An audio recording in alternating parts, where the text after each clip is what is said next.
સર્વ વૈષ્ણવોને જય શ્રી કૃષ્ણ. આપણે અગાઉ 94ના પાઠમાં શીખ્યા હતા કે બહુ સંપત્તિની, બહુ ભણતરની કે ઉચ્ચ કુળમાં જન્મ થવો જોઈએ એ પણ પ્રભુને પ્રસન્ન કરવા માટે જરૂરી નથી. કેવળ બ્રાહ્મણોને પરમેશ્વર મળે છે તેવું પણ નથી. પરમાત્માને પ્રસન્ન કરવા માટે હૃદયના શુદ્ધ પ્રેમની જરૂર છે. ખૂબ કમાઈએ અને ભગવત સેવામાં વાપરીએ ઉત્તમ છે, પણ એક આસને બેસીને પરમાત્માનું ધ્યાન કરીએ અતિ ઉત્તમ છે. ઈશ્વરમાં પ્રેમ રાખી ખૂબ સેવા સ્મરણ કરો. જો ભક્તિ ન હોય તો જ્ઞાનીના જ્ઞાન અને તપશ્ચર્યાની કિંમત નથી. શું ન હોય તો ભક્તિ. બહુ જ્ઞાની હોય પણ પ્રભુ પ્રત્યે પ્રેમ ન હોય તો તેના જ્ઞાન કે તપશ્ચર્યાની કિંમત નથી. સર્વ સાધનનું ફળ છે શ્રી કૃષ્ણ પ્રેમ. જે સાધન કરતા પ્રભુ પ્રેમ ન જાગે તો તે સાધનની કાંઈ કિંમત નથી. પ્રભુ મિલન માટે જેને આતુરતા નથી તેવા બ્રાહ્મણ કરતા પણ જે હીન જાતિનો ભલે હોય, પણ જેને પ્રભુ મિલન માટે આતુરતા છે તે બ્રાહ્મણ કરતા પણ શ્રેષ્ઠ છે. પરમાત્માને પ્રસન્ન કરવાના બે સાધનો છે. કયા? સેવા અને સ્મરણ.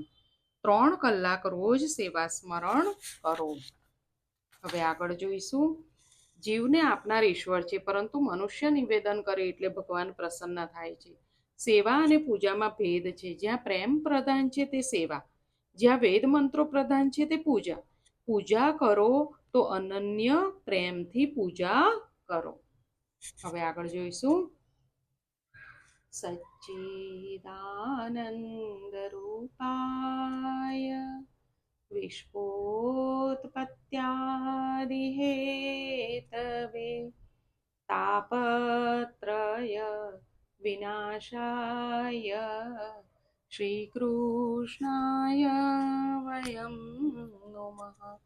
જે જગતની ઉત્પત્તિ, સ્થિતિ અને વિનાશનો હેતુ છે તથા જે ત્રણેય પ્રકારના તાપોના નાશ કરવાવાળા છે એવા સચ્ચિદાનંદ સ્વરૂપ ભગવાન શ્રી કૃષ્ણને અમે વંદન કરીએ છીએ. અગાઉ આપણે જોયું કે સ્નેહ વગરનું સમર્પણ વ્યર્થ જાય છે. સારા કપડાં બગડવાની બીકે મંદિરમાં મનુષ્ય ભગવાનને સાષ્ટાંગ પ્રણામ કરતો નથી. નર કપડન કો ડરત હૈ, નરક પડન કો નહીં. સર્વ ઈશ્વરનું જ છે, ફક્ત તેને અર્પણ કરવાનું છે. તમારી અર્પણ કરવાની રીતથી તમારો ભાવ દેખાઈ આવશે. દક્ષિણમાં એક કથા પ્રચલિત છે. એક ગામમાં એક ગૃહસ્થને ત્યાં લગ્ન હતા. વિઘ્ન નાશ માટે સર્વપ્રથમ ગણપતિની પૂજા કરવાની હોય છે.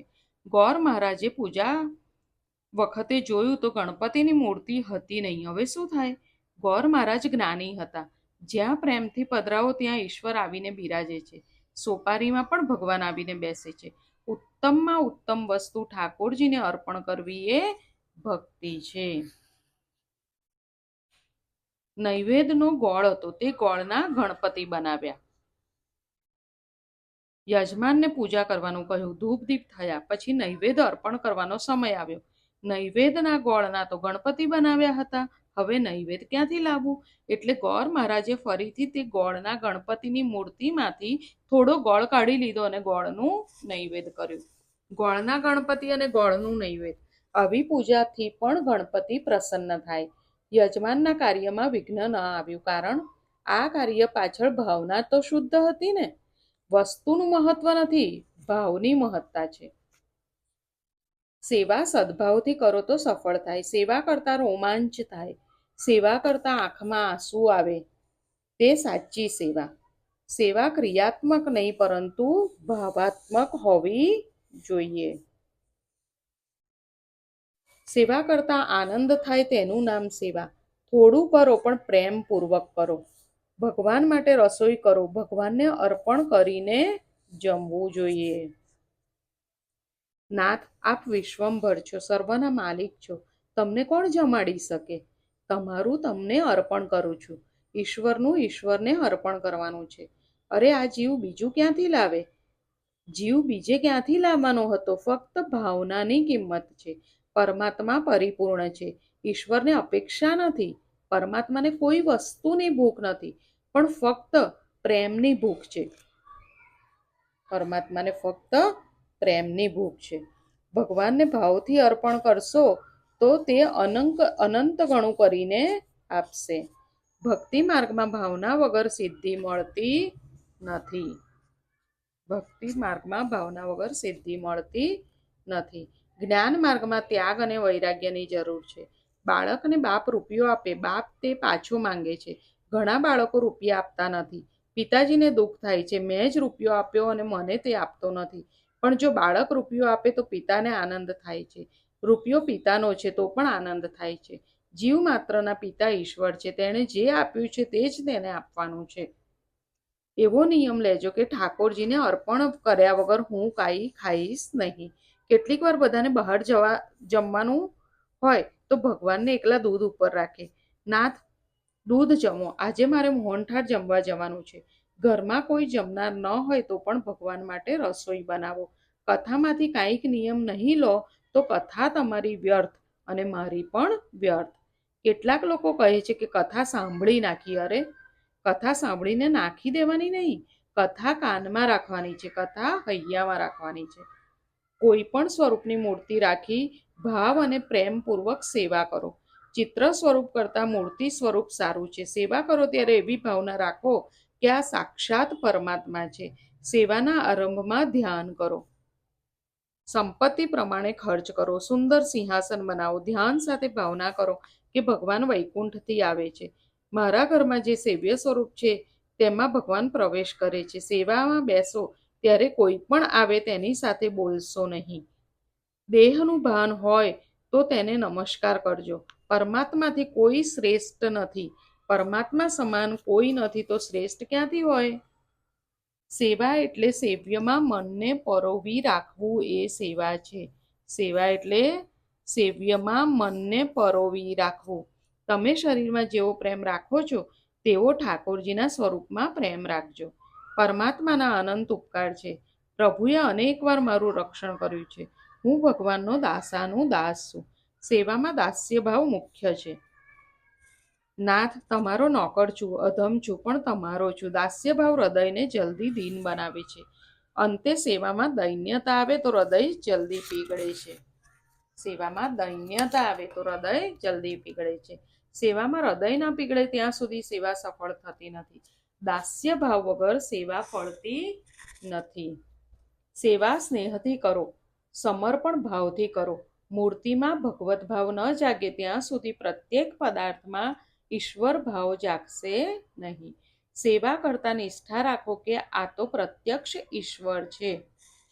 સેવા કરતા નિષ્ઠા રાખો કે આ પ્રત્યક્ષ ઈશ્વર છે. કોઈ દિવસ પાપ થયું હોય તો સેવા કરો તો તે દિવસે પ્રભુ નારાજ થયેલા દેખાશે. જીવ પાપ કરે છે ત્યારે ઈશ્વરને બહુ દુઃખ થાય છે. પરમાત્માને પરિશ્રમ થાય છે. શુદ્ધ થઈ જાઓ. મન મેલું હશે ત્યાં સુધી સેવામાં આનંદ આવતો નથી.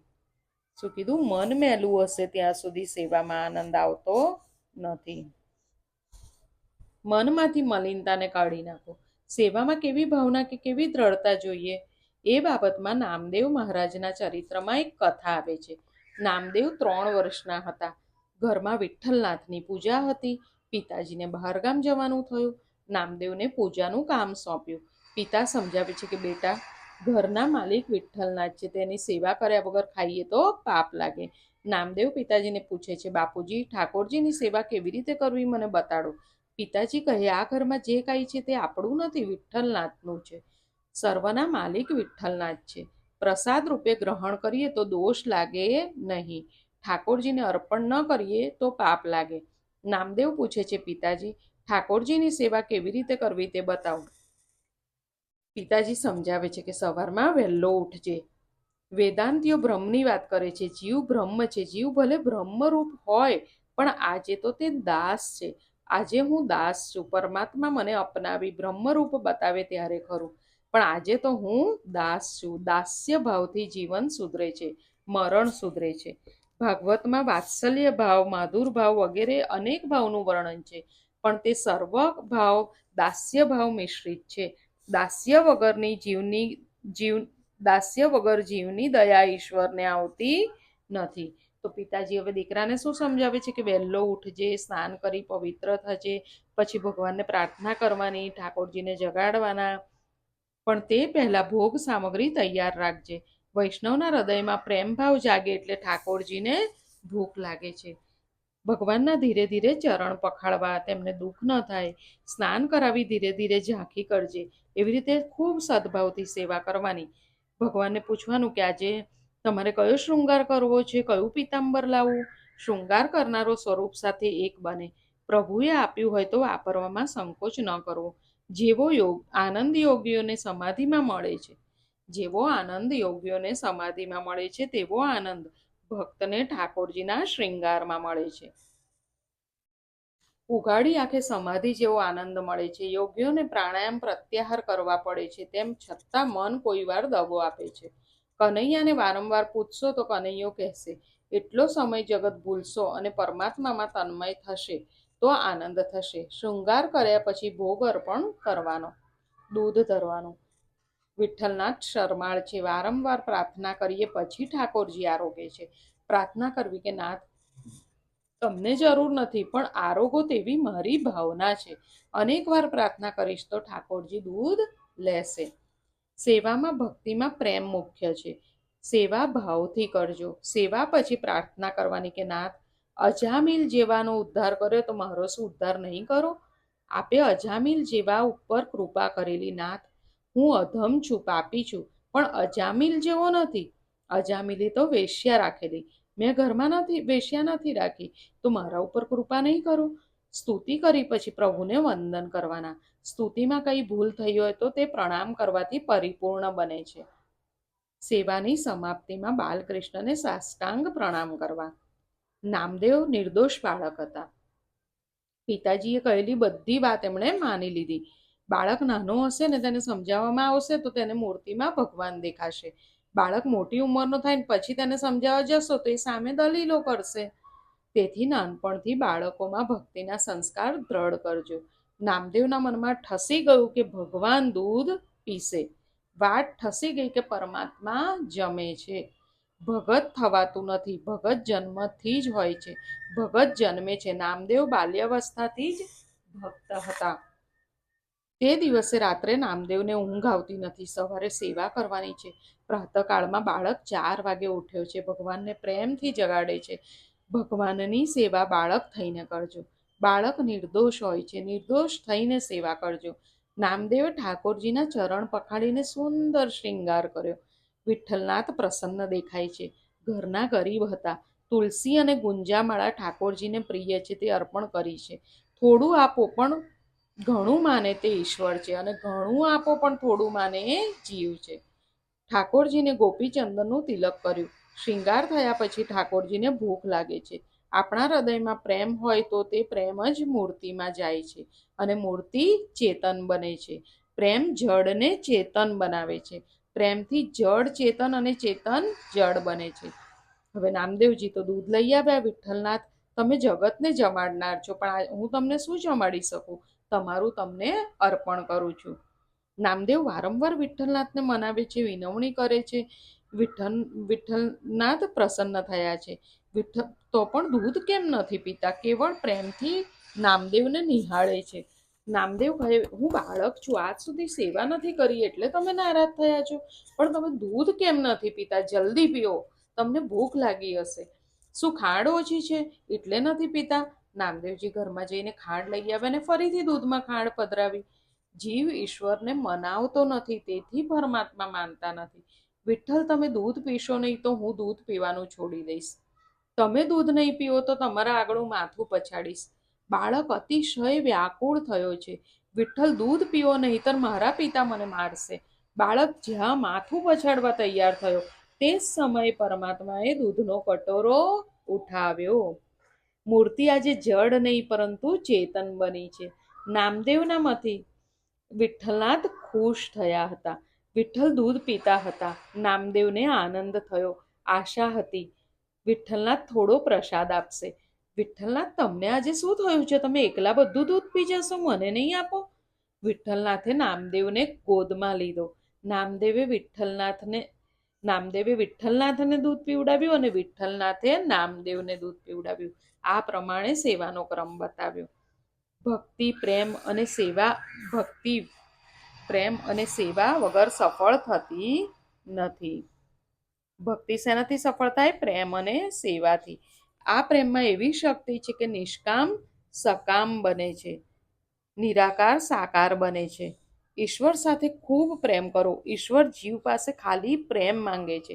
પ્રેમ કરવા લાયક એક ઈશ્વર છે. સેવા કરતા હૃદય પીગળે અને આંખમાંથી આંસુ નીકળે તો માનજો કે મેં સેવા કરી છે. જ્ઞાનથી વસ્તુના સ્વરૂપનું યથાર્થ જ્ઞાન થાય છે, પરંતુ જ્ઞાનથી તે વસ્તુનું સ્વરૂપ બદલાતું નથી. ત્યારે ભક્તિ તે વસ્તુના સ્વરૂપનું પરિવર્તન કરવા માટે પણ શક્તિમાન છે. જડ મૂર્તિને ચેતન બનાવવાની શક્તિ પ્રેમમાં છે, ભક્તિમાં છે. આજે અહીંયા સુધી રાખીએ. આજે આપણે શું શીખ્યા એ આપણે જોઈ લઈશું. આજે આપણે શીખ્યા કે ઉત્તમમાં ઉત્તમ વસ્તુ ઠાકોરજીને અર્પણ કરવી તે ભક્તિ છે. સેવા સદભાવથી કરો તો સફળ થાય. સેવા કરતા રોમાંચ થાય. સેવા કરતા આંખમાં આંસુ આવે તો તે સેવા સાચી. સેવા ક્રિયાત્મક નહીં પરંતુ ભાવાત્મક હોવી જોઈએ. સેવા કરતા આનંદ થાય તેનું નામ સેવા. થોડું કરો પણ પ્રેમપૂર્વક કરો. પ્રેમની ભૂખ છે. ભગવાનને ભાવથી અર્પણ કરશો તો તે અનંત ગણું કરીને આપે છે. શું કીધું? પરમાત્માને કોઈ વસ્તુની ભૂખ નથી, ખાલી પ્રેમની ભૂખ છે.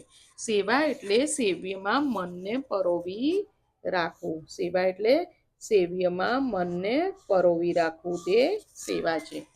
બીજું આપણે શું શીખ્યા કે સેવા કરતા નિષ્ઠા રાખો કે આ તો પ્રત્યક્ષ ઈશ્વર છે. મન મેલું હશે ત્યાં સુધી સેવામાં આનંદ આવતો નથી. ભક્તિ પ્રેમ અને સેવા વગર સફળ થતી નથી. આ પ્રેમમાં એટલી શક્તિ છે કે નિષ્કામને સકામ બનાવે છે. પ્રેમ કરવા લાયક એક ઈશ્વર છે. સેવા કરતા હૃદય પીગળે અને આંખમાંથી આંસુ નીકળે તો માનજો કે મેં સેવા કરી છે. જળ મૂર્તિને ચેતન બનાવવાની શક્તિ શેમાં છે? પ્રેમમાં, ભક્તિમાં. ભક્તિથી, પ્રેમથી જળ વસ્તુ પણ ચેતન બને છે. આજે અહીંયા સુધી રાખીએ. ફરી જલ્દી મળીએ. સર્વને જય શ્રી કૃષ્ણ.